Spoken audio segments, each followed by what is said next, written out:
नमस्कार साथियों, एक बार फिर से आपका स्वागत है हमारे सेशन में। यहाँ पे हम बात करेंगे साइकोलॉजी के क्वेश्चंस की, जो कि बहुत ही इंपॉर्टेंट रहेंगे सी टेट एग्जाम के लिए। हिमाचल प्रदेश में जितने भी टेट एग्जाम होंगे उन सभी के लिए ये जो है हमारा Himachal Pradesh TET non medical का 2013 का क्वेश्चन पेपर है, जहाँ पे साइकोलॉजी के क्वेश्चंस पूछे गए थे। तो उन्हीं को हम एक बार डिस्कस कर लेते हैं और आपने भी देखना है कि कितने क्वेश्चन जो है आपके सही हो रहे हैं। तो चलिए सबसे पहला क्वेश्चन देखते हैं। What is meant by schema. Schema यानी कि मानसिक निरूपण से क्या तात्पर्य है?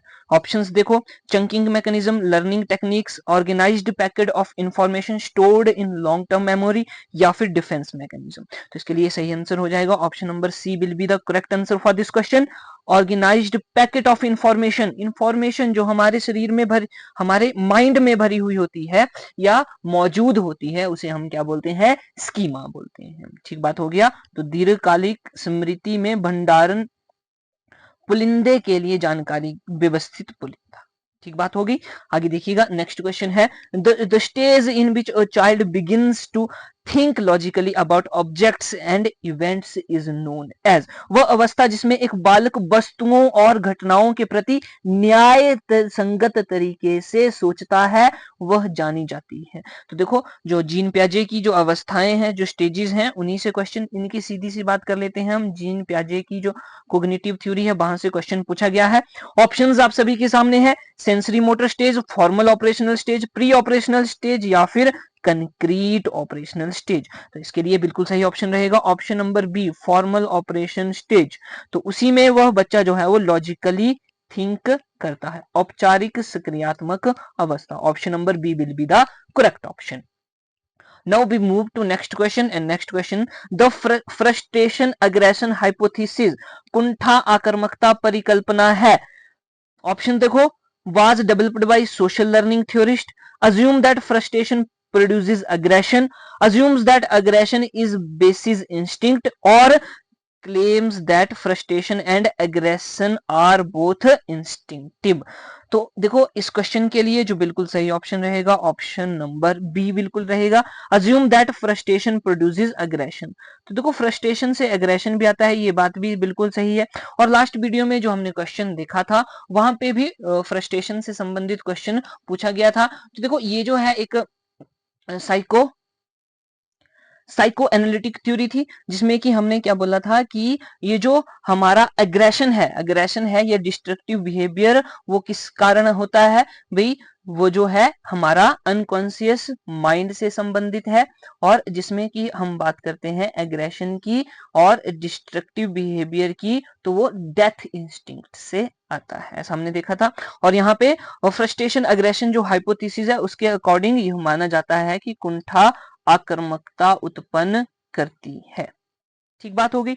आगे नेक्स्ट क्वेश्चन देखिएगा, analysis of avoidance learning suggest that many phobias are acquired through.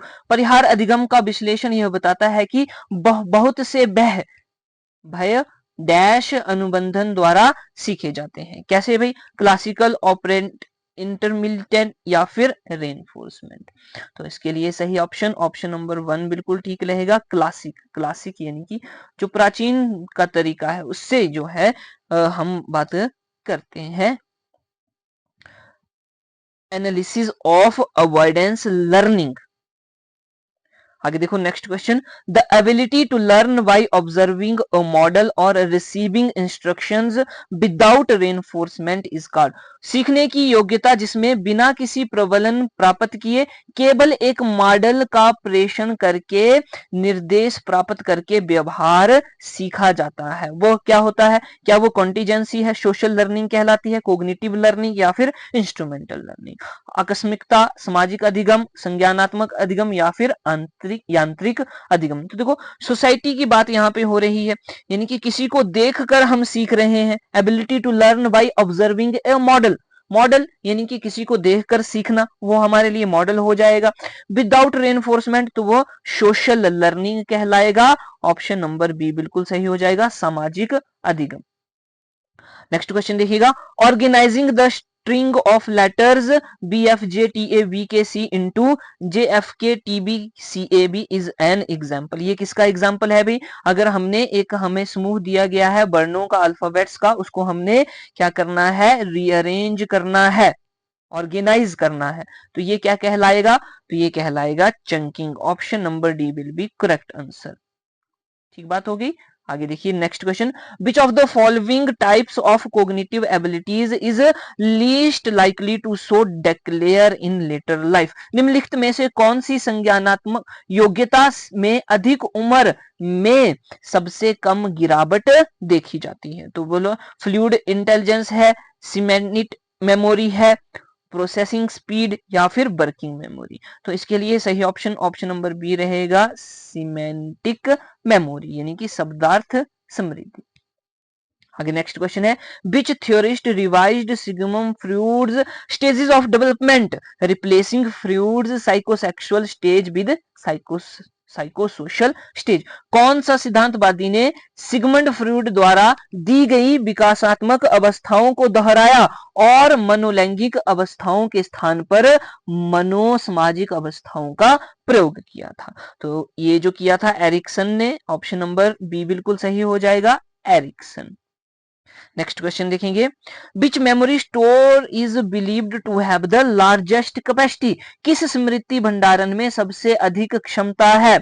The sensory store, the short term store, the long term store, या फिर फोनोलॉजिकल लूप। तो इस क्वेश्चन के लिए बिल्कुल सही ऑप्शन हो जाएगा option number C, the long term store, यानी कि दीर्घकालिक भंडारण। आगे देखिएगा नेक्स्ट क्वेश्चन है, the use of polite words such as please, thank you in everyday speech is called। विनम्रता पूर्ण शब्दों का प्रयोग जैसे कि कृपया और धन्यवाद प्रतिदिन की बोलचाल में डैश कहलाता है? मॉर्फोलॉजी, सिंटैक्स, सिमेंटिक्स, या फिर प्रैग्मेटिक्स। तो इसके लिए सही आंसर हो जाएगा ऑप्शन नंबर डी, प्रैग्मेटिक्स, यानी कि उपयोगितावाद। ठीक है, आगे देखो, A fixed action pattern is defined as a response to। एक स्थायी क्रिया शैली को एक ऐसी अनुक्रिया के रूप में परिभाषित कर सकते हैं। कैसे भाई? सेकेंडरी रिफोर्समेंट, जर्नल ग्रेडियंट, और है कंडीशनड स्टिमुलस, और है साइन स्टिमुलस। तो इसके लिए भी बिल्कुल सही आंसर ऑप्शन नंबर डी होगा, साइन स्टिमुलस, यानी कि उद्दीपक प्रतीक।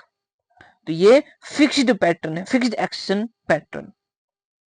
आगे देखो next question, which of the following therapeutic techniques can be explained by classical conditioning principle. निम्नलिखित में से कौन सी चिकित्सात्मक तकनीक की व्याख्या प्राचीन अनुबंधन क्लासिकल कंडीशनिंग के सिद्धांतों द्वारा की जा सकती है? तो इसके लिए ऑप्शन नंबर डी फिर से बिल्कुल सही रहेगा, सिस्टेमैटिक डिसेंसाइटाइजेशन एंड फ्लडिंग, क्रमबद्ध विस्वेदीकरण और आप्लावन। Option number D will be correct. Next question देखिएगा, correlation of IQ scores are higher for which of the following pairs. बुद्धि लब्धि आंकड़ों में उच्च सहसंबंध किन युग्मों में पाया जाता है? तो दिए गए ऑप्शंस में से ऑप्शन नंबर डी बिल्कुल सही हो जाएगा भाई, समरूप यजम जिनका पोषण जन्म लेने वाले परिवार में ही हुआ हो, यानी कि monozygotic twins Rudyard together in a birth family. कैसे हैं? ट्विन्स हैं भाई, मोनोजाइगोटिक ट्विन्स हैं। आगे नेक्स्ट क्वेश्चन देखो, विच of the following is most commonly associated with critical thinking। critical thinking यानी कि सर्जनात्मक चिंतन से कौन सा संबंध है? convergent thinking, divergent thinking, representativeness, heuristic, और है monozygotic twins reared together in a family। तो यहाँ पे इसके लिए जो बिल्कुल सही ऑप्शन ऑप्शन नंबर बी बिल्कुल सही रहेगा, divergent thinking. Divergent thinking, diverge होना। आगे देखो नेक्स्ट है, who is reported to be the first researcher to utilize twin study methodology in attempting to resolve the nature nurture controversy. ये जो nature nurture controversy है, प्राकृतिक एवं पोषण विवाद, उसका अध्ययन करने का प्रयत्न किसने किया? सिगमंड फ्रॉइड ने, या फिर गैल्टन है, कार्ल जंग है, या जेम्स वॉटसन है? इसका सही आंसर ऑप्शन नंबर बी हो जाएगा, Francis Galton. Option number B will be the correct answer. Next question है, the Premack principle states that, Premack का सिद्धांत क्या बताता है? तो ये हमें बताता है कि a more frequent behaviour will reinforce a less frequent behaviour, एक अत्यधिक घटित होने वाला व्यवहार कम घटित होने वाले व्यवहार को प्रबलित करता है। Option number A will be the right answer. Next देखिएगा, a test that measures what is intends to measure is called, एक परीक्षण जो मापक करता है जिसका वो मापन करना चाहता है, वो कौन सा परीक्षण है? वैलिड हो गया, इनवैलिड, रिलायबल, या फिर अनरिलायबल? तो सीधी सी बात है भाई, उसको बोलेंगे वैलिड। ऑप्शन नंबर ए वैध जो है वो बिल्कुल सही आंसर होगा। नेक्स्ट क्वेश्चन देखिएगा, the thinking process involved in producing an idea और concept that is new, original and useful is termed as, चिंतन की वह प्रक्रिया जिसमें एक विचार और संप्रत्य उत्पन्न होता है जो कि नवीन, मौलिक और उपयुक्त डैश कहलाता है। तो ये कहलाएगा क्रिएटिविटी। ऑप्शन ए बिल्कुल सही रहेगा, क्रिएटिविटी या फिर सृजनात्मकता इज करेक्ट आंसर।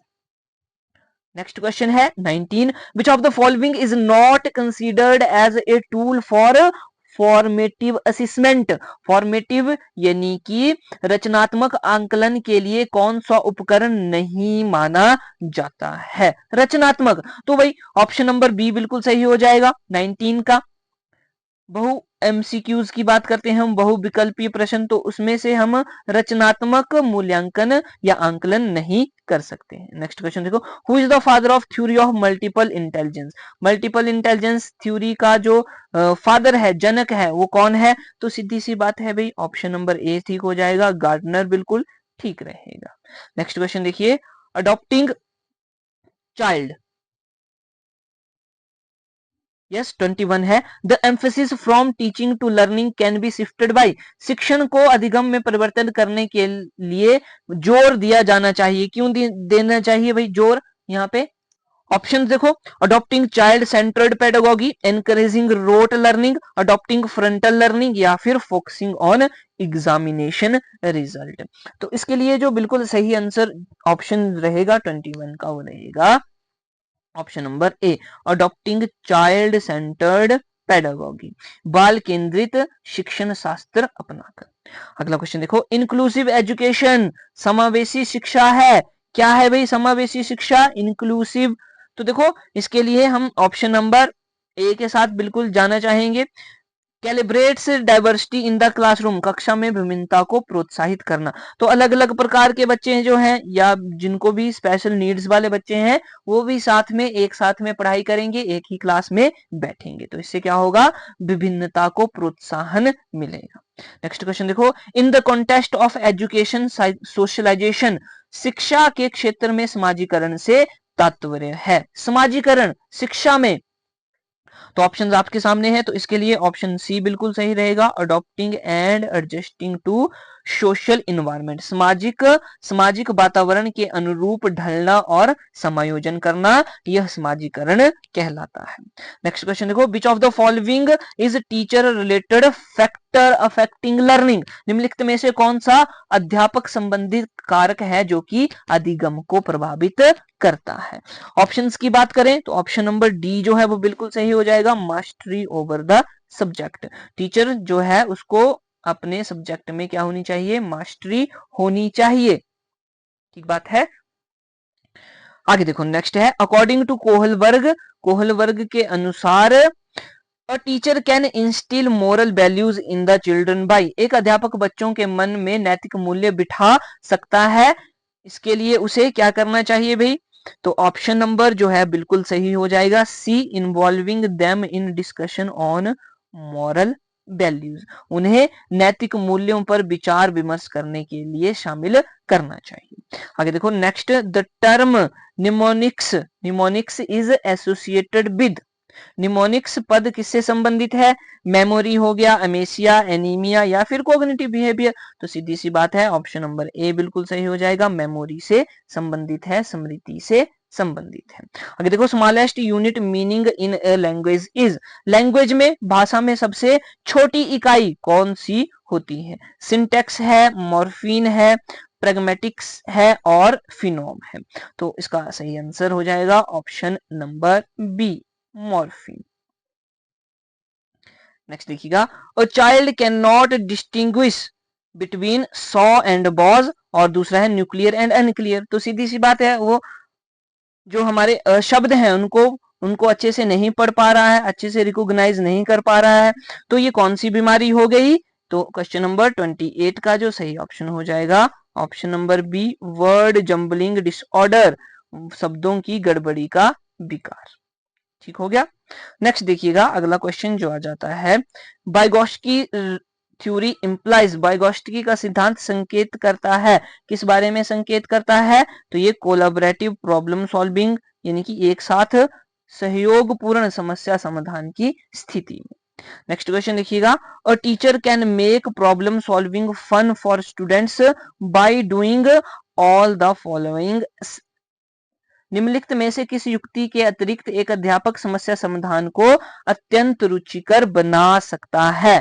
तो इसके लिए सही ऑप्शन ऑप्शन नंबर डी रहेगा, expecting perfection from the students while they trying to do things themselves, विद्यार्थियों से उत्कृष्टता की अपेक्षा रखना जब वो स्वयं कार्य को करने का प्रयत्न कर रहे हैं। तो दोस्तों ये थे हमारे आज के कुछ क्वेश्चंस, और उम्मीद करता हूं कि ये क्वेश्चन आपके लिए महत्वपूर्ण रहेंगे। इन्हीं प्रकार की वीडियोस के लिए हमारे साथ जुड़े रहें। इस लेक्चर का या वीडियो का पीडीएफ प्राप्त करने के लिए आप हमारे टेलीग्राम चैनल से भी जुड़ सकते हैं। तो मिलते हैं नेक्स्ट वीडियो में। जय हिंद।